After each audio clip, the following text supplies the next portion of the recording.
से पूछा कि हे पुष्प, तुम कहां से आ रहे हो? तब उस केतकी के पुष्प ने कहा कि एक दिन की बात है कि मैं भगवान शिव के मस्तक पर चढ़ा हुआ था, बैठा हुआ था, किंतु भगवान शंकर ने अपना थोड़ा सा मस्तक हिलाया तो मैं वहां से च्युत हो गया, गिर गया। तो ब्रह्मा जी ने पूछा कि कितने वर्षों से आ रहे हो? बोले मुझे खुद याद नहीं, मैं कब से गिरता हुआ आ रहा हूं। केतकी ने ब्रह्मा जी से पूछा कि आप कहां जा रहे हैं? ब्रह्मा जी ने कहा मैं इसके अंत का पता लगाने जा रहा हूं कि आखिरकार इसका अंत कहां है। केतकी के पुष्प ने समझाया कि देखिए ब्रह्मा जी, इसका कोई अंत नहीं है, नहीं तब आदि मध्य अविशाना, अमित प्रभाव वेद नहीं जाना। अंत तो उसका पता किया जाएगा जिसका होगा, इसका कोई अंत नहीं है, इसलिए आप पुनः लौट जाएं।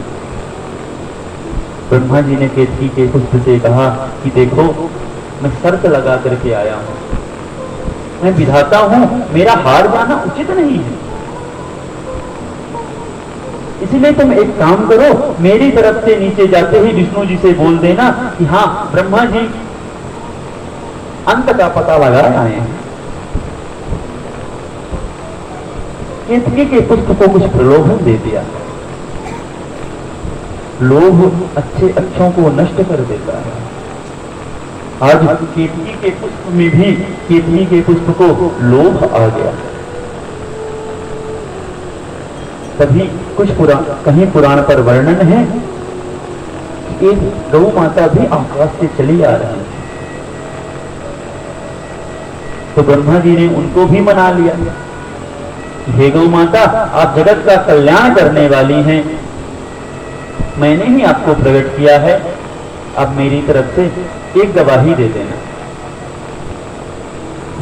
आपने मुझे देखा है कि मैं इसका अंत पता करके आया हूं।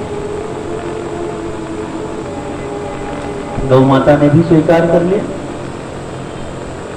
और वह दोनों निरंतर चलते हुए पुनः पृथ्वी पर आ पहुंचे। उधर से आदि का पता न लगा पाने के कारण भगवान विष्णु भी लौट आए और पहले से भगवान विष्णु वहां बैठे थे। ब्रह्मा जी पहुंचे तो ब्रह्मा जी ने कहा कि देखो विष्णु, मैं इसके अंत का पता लगा करके आया हूं, अगर तुम्हें विश्वास नहीं हो तो इनसे पूछो। क्यों केतकी, तुम ही बताओ कि मैं इसका अंत का पता लगा करके आया हूं ना? केतकी ने भी हां भर दिया, गौ माता ने भी हां भर दिया और भगवान विष्णु तो वैसे भी गौ और ब्राह्मण के परम भक्त हैं, उन्होंने उनकी बात स्वीकार कर दी कि हाँ, जब यह दोनों कह रहे हैं तो आए होंगे। और जैसे ही ब्रह्मा जी को श्रेष्ठ पद देने के लिए उनको बैठाने लगे, अब की अभिषेक किया जाए, भैया आप हमसे श्रेष्ठ हो, तभी उस लिंग से भगवान शंकर का अवतार हुआ।